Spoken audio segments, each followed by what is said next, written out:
آج ہماری آپ کی سوچ ہے کہ بھیا گھر میں لڑکیاں ہوئی ہیں تو چلو دنیا بھر کی اسکیمیں چل رہی ہیں، LIC جمع کروا دو، شیو کنیا میں کچھ کھاتے کھلوا دو اور یہ اتنا بینک بیلنس کر دو تاکہ کل ہماری بچی جب بڑی ہوگی اس کی شادی کا وقت آئے گا تو ایک بیگ ہمیں 10-15 لاکھ روپیہ مل جائے گا اور اس طرح آسانی کے ساتھ ہم اس کی شادی کر دیں گے۔ یعنی جہیز، جیسے گھر میں بچی پیدا ہوتی نا، ہماری سوچ جہیز جمع کرنے کی بن جاتی ہے، لیکن ہم کبھی نہیں سوچتے ہیں کہ یار یہ ہماری بچی آج اگر گھر میں پیدا ہوئی ہے، یہ اللہ کی رحمت آئی ہے تو یار اس کی تعلیم و تربیت کا بہتر انتظام کیا جائے، اس کو صحیح سے اعلیٰ ایجوکیشن دیا جائے، اس کو قرآن حدیث سمجھایا جائے، اس کو اللہ رسول سکھایا جائے اور اس بچی کی بہترین تربیت کر کے اس کو اس قابل بنا دیا جائے نا کہ ہماری بچی کو اپنے گھر کا بہو بنانے کے لیے لوگ مجبور ہو کر کے میرے پاس رشتے لے کر کے آئے۔ ہم 15 لاکھ روپیہ جہیز کے لیے جمع کر لیں گے لیکن 2 لاکھ روپیہ اس کی تعلیم و تربیت پہ خرچ کرنا گوارا نہیں کریں گے۔ یہ پڑھے لکھے بچے، یہ تربیت یافتہ بچے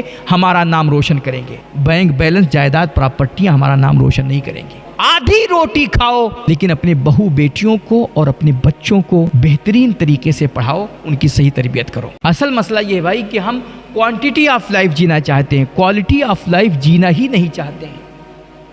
میرے بھائی آپ کوالٹی آف لائف جینا سیکھیے، تھوڑی زندگی گزاریے لیکن زبردست زندگی، خوبصورت زندگی، کامیاب زندگی اور نفع بخش زندگی جینا سیکھیے۔ آپ دیکھیے صحابہ کرام یار کتنی مختصر ان کی عمریں ہوتی تھی۔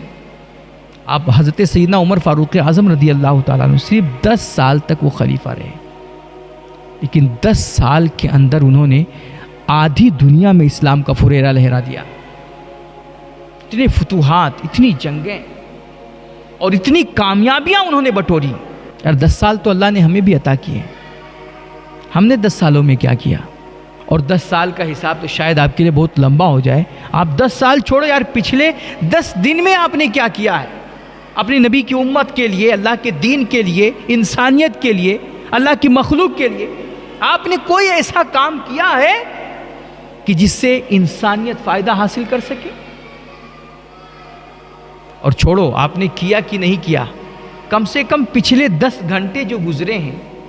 ان 10 گھنٹوں میں کیا آپ نے ایک دفعہ اللہ سے یہ دعا کی کہ اللہ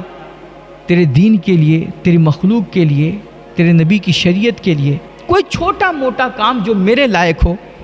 میرے مالک وہ کام میرے حصے میں بھی ڈال دے، مجھے اپنے نبی کی، دین کی اور شریعت کی اور انسانیت کی خدمت کی توفیق دے۔ ایک دفعہ دعا ہی کم سے کم کیے ہو آپ۔ مسئلہ یہ ہے کہ ہمارے اندر وہ فکر ہی نہیں، وہ تڑپ ہی نہیں، بس آئے دنیا میں اپنا کمائے کھائے زندگی گزار کر کے چلے گئے۔ ہم زندگی گزارتے ہیں،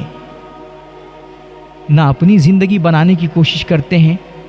نہ سامنے والے کی زندگی بنانے کی کوشش کرتے ہیں۔ بہت زیادہ فکر ہے۔ دیکھو صحابہ کرام جب دنیا سے جاتے تھے نا، بڑے بڑے کارنامے چھوڑ کر کے جاتے تھے، بڑی بڑی خدمتیں چھوڑ کر کے جاتے تھے۔ ہم کیا چھوڑ کر کے جائیں گے؟ یہ اولاد جو نالائق ہے، بینک بیلنس، جائیداد، پراپرٹیاں، زمین، سونے چاندی، کہ ہمارے مرنے کے بعد اس کے بٹوارے کے لیے ہمارے بچے ایک دوسرے کے دشمن ہو جائیں، بھائی بھائی کا سر کاٹنے لگ جائے، خاندان اجڑ جائے اسی دولت اور پراپرٹی اور جائیداد کے چکر اور لالچ میں۔ ہم سوچ رہے ہیں کہ ہم دنیا میں زمین، جائیداد، بینک بیلنس اور جائیداد اور پراپرٹیاں چھوڑ کر کے جائیں گے تو دنیا ہمارا بڑا نام لے گی اور ہمارے بچے ہمارے حق میں بڑی دعائیں کریں گے۔ انسان کی سب سے بڑی بھول یہی ہوتی ہے میرے بھائی۔ حضرت سیدنا غوث اعظم رضی اللہ تعالیٰ عنہ غالباً فرمایا کرتے تھے کہ انسان آج جس دولت کے چکر میں دنیا کمانے کے لیے تو حرام حلال کی تمیز کھو بیٹھا ہے اور اپنے اللہ رسول کو بھول بیٹھا ہے، اپنی آخرت کو نظر انداز کر رہا ہے۔ آج جس دولت اور جائیداد پراپرٹیوں کے لیے نا تو اتنا بھاگا بھاگا پھر رہا ہے،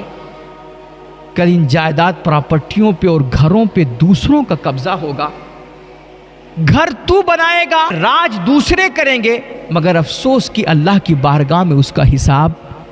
کھڑے ہو کر کے تجھے دینا پڑے گا۔ میں یہ نہیں کہتا کہ آپ پیسے مت کماؤ، رزق حلال کے لیے محنتیں مت کرو، بینک بیلنس جمع مت کرو، سب کچھ کرو میرے بھائی، لیکن وہی بات کہ رزق کے چکر میں اپنے رازق کو مت بھول جاؤ، دنیا بنانے کے چکر میں اپنی آخرت کو نظر انداز مت کرو۔ اور اس دنیا میں اگر آئے ہو اور اگر آج اللہ رب العزت نے آپ کو وقت دیا ہے، آپ کے پاس ٹائم ہے، تو خدا را اس وقت کی قدر کرو۔ یہ وقت آپ کا ہے، اس کو آپ چاہو سونا بنا لو یا پھر آپ چاہو تو اس کو سونے میں گزار دو، آپ کی مرضی ہے۔ لیکن یہ کہ آپ کو سوچنا پڑے گا، آپ اگر اپنی نیک نامی چاہتے ہو، دنیا آخرت میں عزت چاہتے ہو، سرخروئی چاہتے ہو، تو آپ کو ایک دفعہ یہ سوچنا پڑے گا کہ آپ اس دنیا میں چھوڑ کر کے کیا جا رہے ہو۔ صرف دولت، صرف بنگلے، صرف جائیداد پراپرٹی اور نالائق اولاد؟ ہمارے نبی علیہ الصلوۃ والتسلیم کی وہ حدیث پاک کہ انسان جب مر جاتا ہے، دنیا سے چلا جاتا ہے، تو اس کے سارے اعمال منقطع ہو جاتے ہیں۔ اب وہ نہ نماز پڑھ سکتا، نہ روزہ رکھ سکتا، نہ قرآن کی تلاوت کر سکتا، نہ اور کوئی نیکی اور اچھائی کر سکتا، کوئی عبادت نہیں کر سکتا۔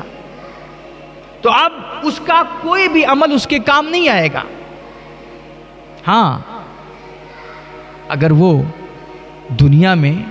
انسانیت کی بھلائی کے لیے کوئی کام کر کے جا رہا ہے، پیاسوں کے لیے پانی کا انتظام کر کے جا رہا ہے، بھوکوں کے لیے کھانے کا انتظام کر کے جا رہا ہے، دھوپ میں جلنے والوں کے لیے چھاؤں کا انتظام کر کے جا رہا ہے، یا اور ایسا کوئی کام کر کے جا رہا ہے کہ جس سے انسانیت کو فائدہ پہنچے، اللہ کی مخلوق نفع اٹھائے، تو کہتے ہیں جب تک انسانیت اس چیز سے، اس کے چھوڑے ہوئے کام سے فائدہ اٹھاتی رہے گی اور محظوظ ہوتی رہے گی، تب تک اللہ اس کی قبر کو ٹھنڈی رکھے گا، اور مرنے کے بعد بھی اللہ رب العزت قیامت تک اس کی قبر میں اس کے اس عمل کا ثواب پہنچاتا رہے گا، اس کو ایصال ثواب ہوتا رہے گا۔ اور دوسرا کام، اگر یہ دنیا میں ایجوکیشن پہ کام کر کے جا رہا ہے، علم بانٹ کر کے جا رہا ہے، اجالا پھیلا کر کے جا رہا ہے، روشنیاں دے کر کے جا رہا ہے، لوگوں کی رہنمائی کر کے جا رہا ہے، بھٹکوں کو راستہ بتا کر کے جا رہا ہے، اور اگر یہ انسان کسی کو پڑھا لکھا کر کے اس کی صحیح تربیت کر کے اس کو صحیح انسان بنا کر کے جا رہا ہے، تو جب تک اس انسان سے انسانیت کو فائدہ پہنچتا رہے گا، جب تک اس کے پھیلائے ہوئے علم سے لوگوں کو فائدہ پہنچتا رہے گا، اور جب تک اس کے بتائے ہوئے بانٹے ہوئے اجالوں میں لوگ چلتے رہیں گے، جب تک لوگ راہ راست پہ قائم رہیں گے، اللہ رب العزت اس کے اس عمل کا ثواب اس کی قبر میں ہمیشہ اس کو پہنچاتا رہے گا۔ اور تیسرا کام، اللہ کے نبی علیہ الصلوۃ والسلام فرماتے ہیں اگر دنیا میں انسان نیک اولاد چھوڑ کر کے جا رہا ہے، ایسی نیک اولاد، وفادار، لائق اولاد کہ جو مرنے کے بعد اپنے باپ کو، اپنی ماں کو بھول نہ پائے، وہ صبح شام کی نمازوں میں اپنے ماں باپ کی بخشش کی دعائیں کرے، اس کے گناہوں کی معافی کی دعائیں کرے۔ اللہ کے نبی فرماتے ہیں ایسی نیک اولاد اگر انسان دنیا میں چھوڑ کر کے جا رہا ہے کہ جو اس کے بخشش کی دعا کرتی ہے، تو جب تک اس کی اولاد اللہ کی بارگاہ میں ہاتھ پھیلا پھیلا کر کے اپنے ماں باپ کی بخشش کی دعا مانگتی رہے گی، اللہ کے نبی فرماتے ہیں اللہ اس انسان کو اس کا فائدہ پہنچاتا رہے گا اور اس کی قبر کو ہمیشہ ٹھنڈی رکھے گا۔ تو اگر دنیا میں آئے ہو اور اللہ نے تمہیں ٹائم دیا ہے، وقت دیا ہے، اور تمہارے بازوؤں میں قوت ہے، تمہارا جسم صحیح سالم ہے، صحت مند ہے، تو جب تک ہاتھ پیر چل رہے نا میرے بھائی، کوشش کرو اور اللہ سے دعا کرو کہ میرے مالک کوئی تو ایسا کام ہوگا، کوئی تو ایسی خدمت ہوگی چھوٹی موٹی جو تم مجھے نکمے کی تقدیر میں لکھ دے، مجھے اس کی توفیق بخش دے کہ میں تیرے بندوں کے کام آ جاؤں، تیرے نبی کی امت کو فائدہ پہنچا جاؤں۔ مجھے اگر آپ لکھا رہی ہیں تو کچھ لکھیے، 2-4 لائن لکھیے، اگر آپ بولنا جانتے ہیں تو بولیے، اگر آپ کے پاس علم ہے تو لوگوں کو بانٹیے، وہ پڑھائیے، اپنے گاؤں گھر محلے میں دیکھیے، رشتہ داروں میں دیکھیے، بڑے ایسے غریب نادار بچے ہیں جو پڑھنے کا شوق رکھتے ہیں لیکن حالات نے انہیں مجبور کر رکھا ہے، ماں باپ کو، اس لیے وہ پڑھا نہیں پا رہے ہیں، یا کچھ ہیں کہ جو حالات بھی ٹھیک ہیں لیکن کیا ہے کہ ان کی سوچ ہی نہیں ہے ابھی، وہ فکر ہی نہیں کرتے. تو آپ کو اگر اللہ نے سوجھ بوجھ دیا ہے، شعور دیا ہے، آپ کے پاس علم ہے، ایسے لوگوں کو جا کر کے سمجھائیے، ان کا ذہن بنائیے، ان کے بچوں کو ایجوکیشن میں لگائیے، ان کو تعلیم دیجیے، ان کو پڑھائیے. آپ ڈاکٹر ہیں، کوئی بہت سارے ایسے لوگ آتے ہوں گے جن کے چہرے بتاتے ہیں کہ یہ کتنا مجبور ہے، تو آپ بلا جھجک بغیر سوچے سمجھے قلم نہ چلایا کریں، کم سے کم ان کے ساتھ کچھ رعایت کر دیا کریں. اس طرح آپ انسانیت کو فائدہ پہنچا سکتے ہیں. جس فیلڈ میں بھی ہیں آپ، جس شعبے میں ہیں، آپ اپنے اپنے شعبے میں رہ کر کے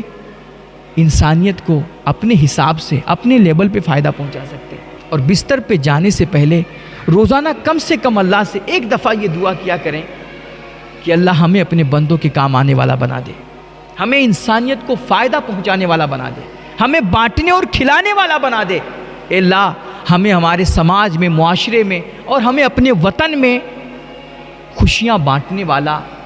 اور خوشیاں بکھیرنے والا بنا دے. اے اللہ ہماری ذات سے انسانیت کو فائدہ پہنچا دے. یہ دعا تو کم سے کم کر سکتے ہیں. پھر اپنے بچوں کو بھی پڑھائیے، انہیں دین بھی سکھائیے، دنیا بھی سکھائیے، اور دین کی کم سے کم اتنی تعلیم تو ضرور دیجیے کہ وہ غلط صحیح کی تمیز کر سکیں، حرام حلال میں فرق کر سکیں، کم سے کم وہ قرآن پڑھ سکیں، نماز صحیح سے پڑھ سکیں، اور جب ہم مر جائیں تو ہاتھ پھیلا کر کے ہماری بخشش کی اللہ سے دعا کر سکیں. اتنا کر کے جائیے میرے بھائی. حضرت سیدنا عمر فاروق اعظم فرمایا کرتے تھے کہ تم اپنے بچوں کے لاڈ کے لیے، ان کی خواہشیں پوری کرنے کے لیے دنیا کی ہر چیز لا کر کے دیتے ہو اپنے استطاعت کے مطابق. وہ موبائل مانگتا ہے موبائل دے دیتے ہو، گاڑی مانگتا ہے گاڑی دے دیتے ہو، کھلونے مانگتا ہے کھلونے لا دیتے ہو، کپڑے مانگتا ہے کپڑے لا دیتے ہو، سب کچھ لا کر کے دیتے ہو. لیکن یہ ساری چیزیں جو آپ لا کر کے دیتے ہو، نہ موبائل ہو، گاڑی ہو، کپڑا ہو، کھلونا ہو، کوئی بھی چیز ہو، یہ سب ایک وقت تک فائدہ پہنچاتی ہیں، اور پھر بچوں کا بھی دل اس سے بھر جاتا ہے، وہ اس کو توڑ پھوڑ کر کے خراب کر دیتے ہیں. یہ ساری چیزیں ختم ہو جانے والی، مٹنے والی ہیں. اس لیے آپ فرماتے تھے کہ انسان اپنی اولاد کو سب سے بہترین جو تحفہ دیتا ہے نا، وہ نہ گاڑی ہے، نہ موبائل ہے، نہ کھلونا ہے، نہ کپڑا، نہ اور کوئی چیز ہے. آپ فرماتے تھے سب سے بہترین تحفہ تعلیم ہے اور تربیت ہے، اور وہ ادب ہے جو وہ اپنے بچوں کو سکھاتا ہے. ادب ایسی چیز ہے، تربیت ایسی چیز ہے کہ ہمارا آپ کا بچہ کہیں بھی رہے گا نا،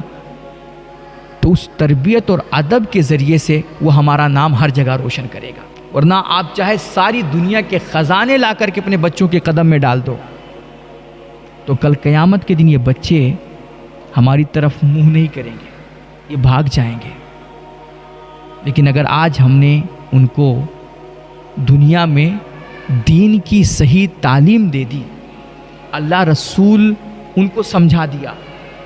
اور قرآن صحیح سے پڑھا دیا، تو خدا کی قسم کل یہی ہمارے بچے حشر کے میدان میں ہمیں ڈھونڈیں گے، تاکہ ہم اپنے ماں باپ کے سر پہ تاج فخر سجا سکیں اور اللہ سے انہیں بہتر انعام اور بدلہ دلا سکیں. خود ہمارے نبی فرماتے کہ جو اپنے بچے کو حافظ قرآن بناتا ہے، قرآن کی صحیح تعلیم اور تربیت دیتا ہے، عالم بناتا ہے، کل قیامت کے دن ساری دنیا جب کھڑی ہوگی نا، بڑے بڑے انبیاء، اولیاء، پیغمبران اعظام ہوں گے، ان کے جھرمٹ میں اللہ کریم حافظ قرآن اور عالم دین کے والدین کو ساری دنیا کے سامنے بلا کر کے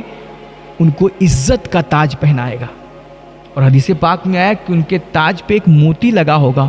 اس موتی سے ایسا نور پھوٹ رہا ہوگا، ایسی روشنی پھوٹ رہی ہوگی کہ اس روشنی کے سامنے سورج کی روشنی بھی ماند پڑ جائے گی. اس طرح اللہ ماں باپ کو جن کے بچے پڑھے لکھے ہوں گے، جن کے بچے حافظ قرآن ہوں گے، عالم دین ہوں گے، اب وہ چاہے بچہ ہو چاہے بچی ہو، اگر ہم اس کو قابل انسان بنا کر کے جا رہے ہیں تو ہم دنیا میں بھی سرخرو رہیں گے انشاءاللہ، اور کل قیامت کے دن ساری دنیا کے سامنے اللہ اس طرح ہمیں عزتوں سے نوازے گا. آج ہماری آپ کی سوچ ہے کہ بھیا گھر میں لڑکیاں ہوئی ہیں